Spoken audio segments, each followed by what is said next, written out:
잠시 기도하겠습니다.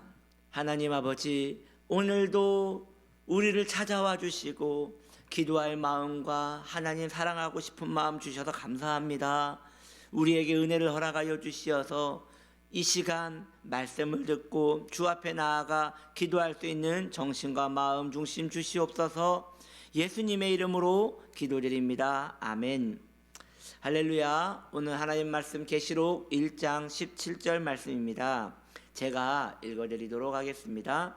내가 볼 때에 그의 발 앞에 엎드러져 죽은 자같이 되매 그가 오른손을 내게 얹고 이르시되 두려워하지 말라. 나는 처음이요 마지막이니. 아멘. 오늘 예수님은 누구신가 11번째 이야기입니다. 첫 번째, 교회를 지키는 예수님. 두 번째, 왕으로 오신 예수님. 세 번째, 제사장으로 오신 예수님. 네 번째, 순결하신 예수님. 다섯 번째, 모든 것을 아시는 예수님. 여섯 번째, 승리하시는 예수님. 일곱 번째, 약속을 성취하시는 예수님. 여덟 번째, 주의 종을 붙드시는 예수님. 아홉 번째, 심판하신 예수님. 열 번째, 생명이신 예수님. 그리고 오늘 11번째, 거룩하게 하시는 예수님입니다. 오늘 본문은 사도 요한이 우리 주님을 배울 때에 마치 죽은 자같이 되었다고 말씀하고 있습니다. 하나님을 만난 신앙인의 공통점이 있습니다. 여기에서 죽은 자라는 것은 주님 앞에 죄인으로 죽은 것을 말하는 것이지요. 다시 말해서 하나님을 만난 신앙인의 공통점은 자신이 하나님 앞에 죄인임을 인정한다는 것이지요.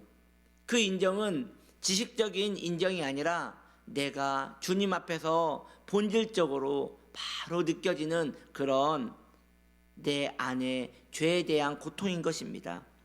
세상에서는 자신의 죄를 가리려 합니다. 그래서 무야무야 너도 죄인 나도 죄인 하면서 죄를 대충 넘기려고 합니다. 왜냐하면 드러나는 게 싫으니까요. 그리고 드러나도 해결되는 게 없으니까요. 자신은 계속 죄를 지을 거니까요. 세상에서는 죄를 싫어하는 것 같지만 사실 죄와 자신이 떨어질 수 없는 한 몸이란 걸 알기 때문에, 세상과 자신이 떨어질 수 없는 한 몸이란 걸 알기 때문에 세상에서는, 세상의 정욕의 사람들은 죄를 싫어한다지만 결국 사랑하는 것입니다. 그러나 하나님을 만난 사람들은 말이죠, 자신의 죄에 대하여 괴로움을 느껴요. 이 괴로움은 자신의 죄 때문에 느끼는 괴로움이 아닙니다. 자신이 사랑하는 하나님을 가까이 하지 못함에서 오는 괴로움입니다. 우리 주 예수님은 죄가 없으신 정결한 분이시지요.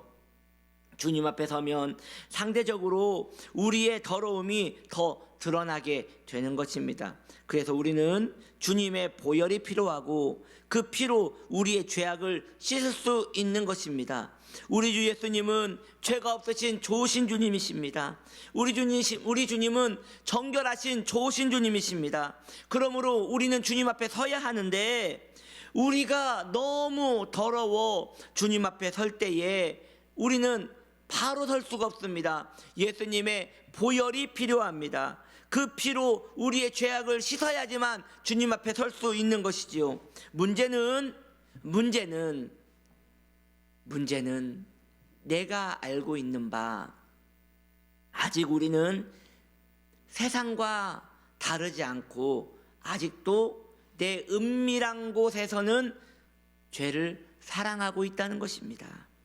다시 말씀드리면, 내가 모르고 짓는 죄도 있지만 의도성을 가지고 짓는 죄도 있다는 것이지요. 그 죄는 주님의 보혈을 모욕하는 것이지요. 왜냐하면 그 죄를 씻은 후에 우리는 다시 죄를 지을 것이니 말입니다. 예전에는 성전에서 눈물로 말씀을 듣다가 눈물로 답하는 분들을 보면 그렇게 아름답게 느껴졌습니다. 물론 아름답지요. 왜냐하면 그 앞에 주님의 진심이 느껴졌고 그도 주님의 진심을 느꼈기에 마음 한켠이 쓸쓸하면서 뜨거운 눈물을 왈칵 쏟아내는 것 아니겠습니까? 그런데 어느 순간 그런 분을 보면서 그런 그 마음의 고요함과 부드러움이 오래가지 않는 것을 보았습니다. 그렇게 한낮에 와서 하나님의 은혜를 충분히 받고 눈물을 쏟아내며 나아가지만 또 집에서는 코미디 한 편을 보면서 깔깔거리고 다시 그 마음을 딱딱하게 만들어버리는 그런 중심이 있더라는 것이죠. 그게 뭡니까? 아무것도 아닌 거 아니겠습니까? 우리의 마음의 고요함과 부드러움을 지켜내지 못한다면 그것은 잠시 물에 돌을 던져서 물의 움직임이 잠시 있을 뿐이지 단 몇 분만 지나면 그 물의 움직임이 없어지는 것과 다를 것이 없는 것입니다.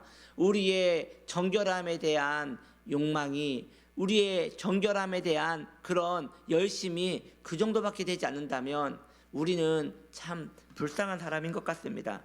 그러므로 자신 안에 있는 반복적으로 그리고 습관적으로 짓는 죄악들을 깊이 고민해 봐야 합니다. 일단 그런 것들이 있는지 한번 써보는 것도 좋고요. 그런 것들을 한번 헤아려 보는 것도 좋습니다.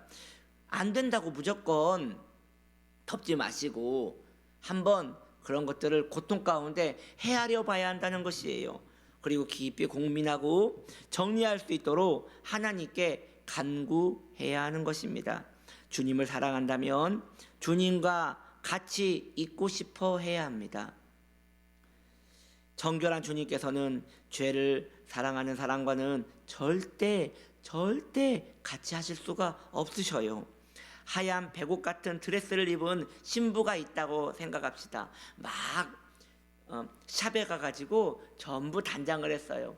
정말 백옷같이 하얀 드레스를 입고 화장을 풀 메이커를 하고 이제 신랑을 만나기 위하여 이렇게 나오는데 저기에서 개 한 마리가 애완견인 것 같은데 그 개 한 마리가 자신을 향하여 막 뛰어온단 말이죠. 그 신부의 마음은 어쩌겠습니까? 즐겁을 하지 않겠습니까? 왜요? 그 더러움이 자기한테 묻을까 봐 말이죠. 성도는 주님의 신부입니다. 주님의 거룩한 의라는 정결하고 깨끗한 거룩한 드레스를 입은 사람들이지요. 어찌 그 역겨운 검정 봉지를 들고 주님 앞에 나아갈 수 있겠습니까?